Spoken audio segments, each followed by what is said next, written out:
పోచమ్మ మాతా की जगदम्ब विश्वभानु माता की नमस्कार। यथाशक्ति त्रिशूल परिवार देवता आराधना भारती बाबा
అదే అంటున్నా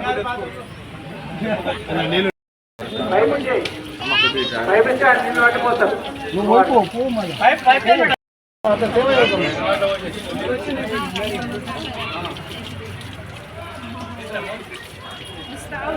ఉంటే బాగుంటాయి అటు సైడ్ నుంచి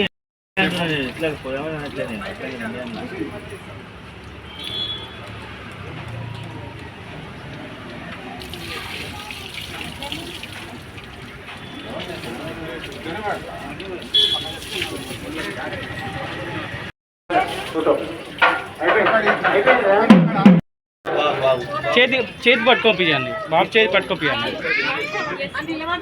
కింద నిలబెట్టి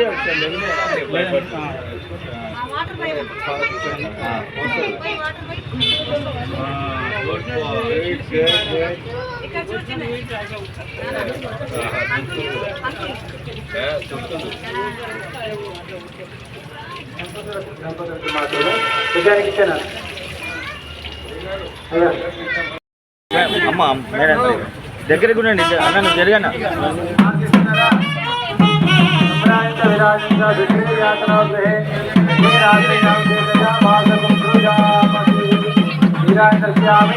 नीराजनानन्तरं राजमणिं समर्पयामि नमस्करोमि।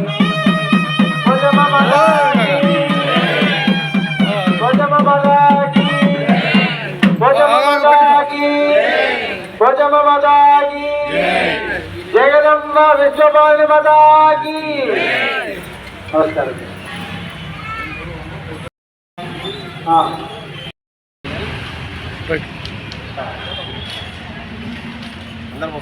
కర్మన్ఘర్ బైరమాల్గూడ పోచమ్మ తల్లి దేవాలయం పునర్నిర్మాణ విగ్రహ ప్రతిష్ట కార్యక్రమం ఈరోజు 22 తారీఖు నుండి 25 తారీఖు వరకు ఉత్సవాలు జరపబడుతున్నాయి.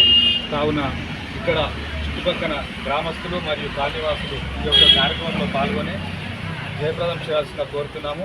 అలాగే ఈ 4 రోజులు వివరణ మా పంతులు గారు వివరిస్తారని చెప్పేసి తెలియజేస్తున్నాం. శ్రీ గురుభ్యో నమః. ఓం నమో వెంకటేశాయ.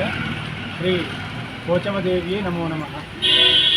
మన కర్మన్ఘర్ బైరమాల్గూడ దుర్గానగర్ కాలనీలో ఏం చేసినటువంటి పోచమ్మ అమ్మవారు పునఃప్రతిష్టాపన ఇది పూర్వం ఇక్కడ అమ్మవారి ఆలయం చేసి ఉన్నది. అయితే మళ్ళీ కొత్తగా ఆలయ నిర్మాణం అలానే అమ్మవారు కూడా కొత్తగా నిర్మాణం చేసుకొని 3 రోజుల కార్యక్రమం నిర్ణయం చేయడం జరిగింది. 22, 23, 24 కార్యక్రమాలు. అలానే అమ్మవారి కళ్యాణం 25వ తారీఖు నిర్వహించడం జరిగింది. కనుక దాంట్లో భాగంగా ఈరోజు కార్యక్రమం గణపతి పూజ, పుణ్యాహవాచనం, పంచగవ్యం, అఖండ దీపారాధన కార్యక్రమం, త్రిశూల అర్చన కార్యక్రమాలు జరిగాయి. సాయంకాలము అగ్ని ప్రతిష్టాపన, అలానే అంకురారోపణ, గ్రామ ప్రదర్శన కార్యక్రమాలు ఉంటాయి. రేపు ఉదయం జలాధివాసము, మధ్యాహ్నం ధాన్యాధివాసము, సాయంకాలం శ్రేయాధివాస కార్యక్రమాలు, ప్రతిరోజు కూడా పూజా కార్యక్రమం, హోమ కార్యక్రమం ఉంటుంది. అలానే మహిళలందరూ కూడా గ్రామంలో ఉన్నటువంటి ఇటు కర్మన్ ఘాట్, అటు బహిరామల్ కూడా మధ్యలో ఉన్నటువంటి దుర్గానగర్ కాలనీ భక్తులందరూ కూడా అమ్మవారి దగ్గరికి వచ్చి అమ్మవారి పండ్లు, పూలు, కొబ్బరికాయలు సమర్పణ చేసి, అలానే అమ్మవారి పైన మీకు తోసినటువంటి యథోచినటువంటి అమ్మవారికి చీరలు కానీ ఇంకేమైనా కూడా సమర్పణ చేయొచ్చు. అవన్నీ కూడా సమర్పణ చేసి వస్త్రాదివాసం, ఫలాదివాస కార్యక్రమాలు ఉంటాయి. దాంట్లో పాల్గొనండి. అమ్మవారి యొక్క ప్రతిష్ట 24వ తారీఖు 10 గంటల చిల్లరకు ఉంటుంది. అప్పుడు ఆ ప్రతిష్టకు ముందు ఎవరైనా నృత్యము, పగడము, అలానే నవరత్నాలు వేసుకొని ధరించవచ్చు. అనంతరం అమ్మవారి ప్రతిష్ట ఉంటుంది. నీరాజన మంత్రపుష్పాలు, యజ్ఞం యొక్క బొట్టుని అమ్మవారికి పెట్టిన తర్వాత భక్తులందరికీ కూడా ఆ యొక్క యజ్ఞం బొట్టు పెట్టడం జరుగుతుంది. అలానే విశేషంగా పూర్ణాలు అనే కార్యక్రమం ఉంటుంది. ఆ పూర్ణం పోసినట్టయితే సంపూర్ణమవుతుంది. ఆ కార్యక్రమం కూడా నిర్వహిస్తాం. కావున ప్రతి ఒక్కరు కూడా ఈ యొక్క ప్రతిష్టలో పాల్గొని జన్మ చరితార్థం చేసుకోవాల్సిందిగా కోరుతున్నాం. శుభం, జయం. పోచమ్మ మాతాకి జై.